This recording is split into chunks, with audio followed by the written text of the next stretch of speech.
Hello friends, welcome to ethics lecture series. और आज का हमारा टॉपिक है सोशल ऑडिट। तो सबसे पहले देखते हैं हम सोशल ऑडिट की डेफिनेशन कि सोशल ऑडिट क्या होता है।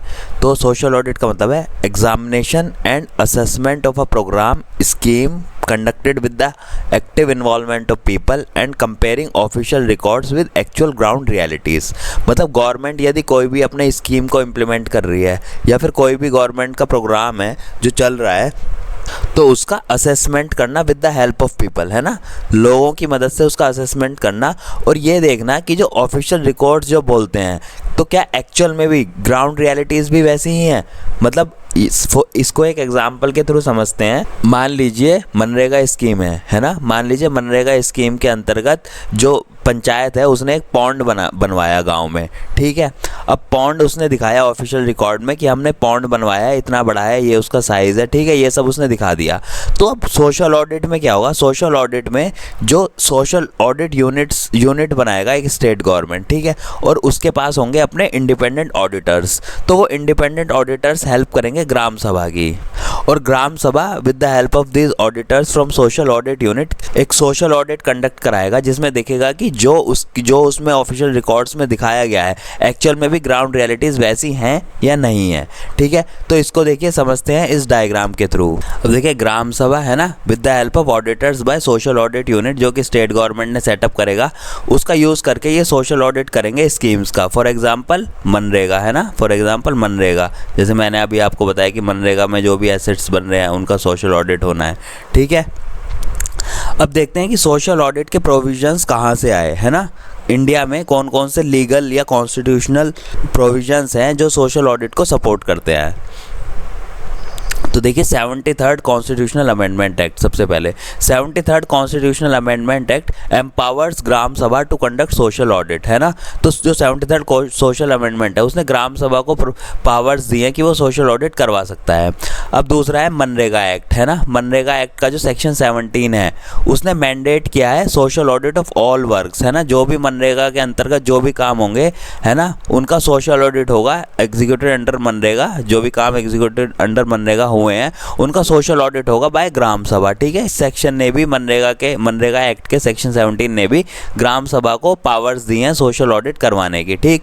अब बहुत सारे स्टेट्स ने अपना सोशल ऑडिट लॉ भी बनाया है, ठीक है, जैसे कि for example Meghalaya first state है जिसने अपना सोशल ऑडिट लॉ लॉन्च किया है, ठीक है। सोशल ऑडिट लॉ उसने बनाया है कि जो भी स्कीम्स होंगी, है ना, मनरेगा एक्ट तो अपनी खाली मनरेगा के लिए बोलता है कि सोशल ऑडिट होना है, बाकी जो स्टेट गवर्नमेंट ने जो अपने एक्ट बनाते हैं सोशल ऑडिट लॉ बनाते हैं वो और भी बाकी स्कीम्स पे भी वो लागू होते हैं, ठीक।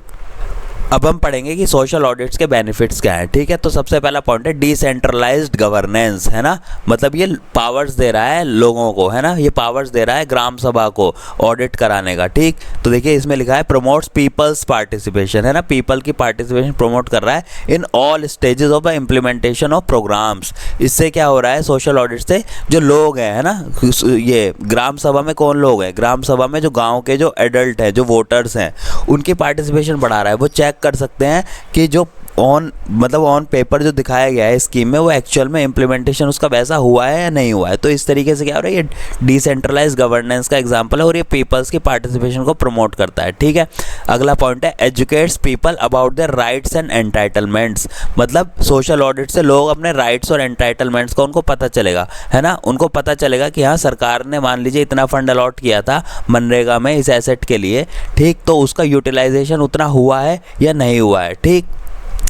अगला पॉइंट है transparency and accountability in government schemes. तो सोशल ऑडिट से क्या हो रहा है, ट्रांसपेरेंसी बढ़ रही है, ठीक, और अकाउंटेबिलिटी बढ़ रही है। जैसे कि फॉर एग्जांपल गांव का जो सरपंच है, ठीक है, उसने मान लीजिए मनरेगा के अंडर काम कराया तो उसकी अकाउंटेबिलिटी हो रही है ना सोशल ऑडिट के थ्रू ग्राम सभा को, है ना, ग्राम सभा को उसकी अकाउंटेबिलिटी बन रही है इसके थ्रू, और ट्रांसपेरेंसी भी है क्योंकि उससे वो लोग देख सकते हैं कि एक्चुअल में ग्राउंड रियलिटीज़ पे वो है या नहीं है जो ऑन पेपर्स दिखाया जा रहा है, ठीक। तो इससे ट्रांसपेरेंसी और अकाउंटेबिलिटी प्रमोट होती है गवर्नमेंट स्कीम्स में, ठीक। अब हम देखेंगे कि सोशल ऑडिट की लिमिटेशंस क्या हैं, ठीक है। तो पहला पॉइंट है यह सीएजी रिपोर्ट, ठीक है, सीएजी रिपोर्ट ने बोला है कि जो सोशल ऑडिट यूनिट जो अपने रिपोर्ट्स बनाते हैं वो या तो अपनी रिपोर्ट बनाते ही नहीं है, और अगर बनाते भी हैं तो ग्राम सभा को अवेलेबल कराते ही नहीं लोकल लैंग्वेज में। ठीक है, मैंने आपको बताया था ना कि स्टेट गवर्नमेंट क्या करती हैं, सोशल ऑडिट यूनिट बनाती हैं, और सोशल ऑडिट यूनिट क्या करते हैं, वो अपने अंडर बहुत सारे ऑडिटर्स रखते हैं जो ग्राम सभा की हेल्प करते हैं सोशल ऑडिट को कंडक्ट कराने में। ठीक है, तो कई बार क्या होता है, ये ऑडिट जब करते हैं ना तो अपनी रिपोर्ट बनाते ही नहीं है। ठीक है, अपनी रिपोर्ट बनाते भी नहीं है, और मान लीजिए अगर रिपोर्ट बनाते भी हैं तो हो सकता है उसको इंग्लिश में या हिंदी में उसको पब्लिश करें जो कि वहाँ के लोकल लोगों को समझ में नहीं आएगी, है ना। फॉर एग्जांपल मान लीजिए तमिलनाडु में कुछ हो रहा है और आपने उसकी रिपोर्ट बनाई इंग्लिश में, और वहाँ के जो लोकल लोग हैं उनको खाली तमिल ही आती है। ठीक, तो उनके लिए क्या होगा, वो रिपोर्ट समझना उनके लिए काफ़ी मुश्किल हो जाएगा। अब अगला पॉइंट देखते हैं, यह है independent social audit units not created by all state. मतलब जो सोशल ऑडिट यूनिट्स ना बहुत सारे स्टेट्स ऐसे हैं जिन्होंने अभी तक बनाए भी नहीं है ना। देखा जाए तो ये सोशल ऑडिट यूनिट जो है यही हेल्प करते हैं ग्राम सभा की सोशल ऑडिट कंडक्ट कराने में। अगला पॉइंट है lack of trained auditors in social audit unit. अगर सोशल ऑडिट यूनिट हैं भी, स्टेट गवर्नमेंट ने सोशल ऑडिट यूनिट्स बनाए भी हैं, तो उनके अंदर क्या है, ट्रेंड ऑडिटर्स नहीं है।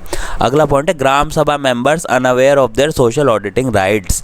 मतलब ग्राम सभा के जो मेंबर्स हैं, है ना, ग्राम सभा के मेंबर्स कौन होंगे, जो गांव के लोग होंगे, जो वोटर्स होंगे, उनमें से बहुतों को पता ही नहीं है कि सोशल ऑडिट नाम की भी कोई चीज़ है और वो स्कीम्स का सोशल ऑडिट करा सकते हैं। ठीक है, तो उनकी अवेयरनेस भी बढ़ाई जाने की ज़रूरत है।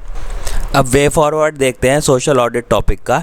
तो पहला पॉइंट है social audit should be a continuous process as a concept of empowering stakeholders. मतलब सोशल ऑडिट ऐसा नहीं कि 3 साल में एक बार हो रहा है, 4 साल में एक बार हो रहा है, वो ना कंटिन्यूस प्रोसेस होना चाहिए, है ना। मतलब ज़्यादा से ज़्यादा बार वो होना चाहिए as a concept of empowering stakeholders. अगला पॉइंट है education and awareness of gram sabha members.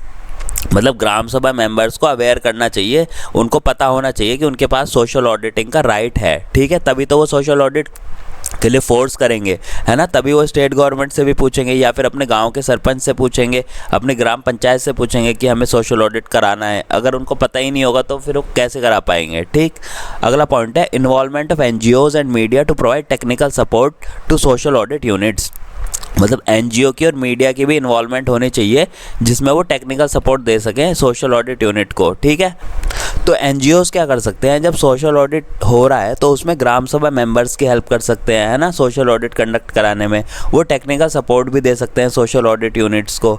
ठीक, और दूसरा क्या है, ये अवेयर भी कर सकते हैं, गाँवों में लोगों को अवेयर कर सकते हैं उनके राइट्स के बारे में, उनके जो भी सोशल ऑडिटिंग राइट्स हैं। तो दोस्तों इसी के साथ ये क्लास ख़त्म होती है। Thank you guys.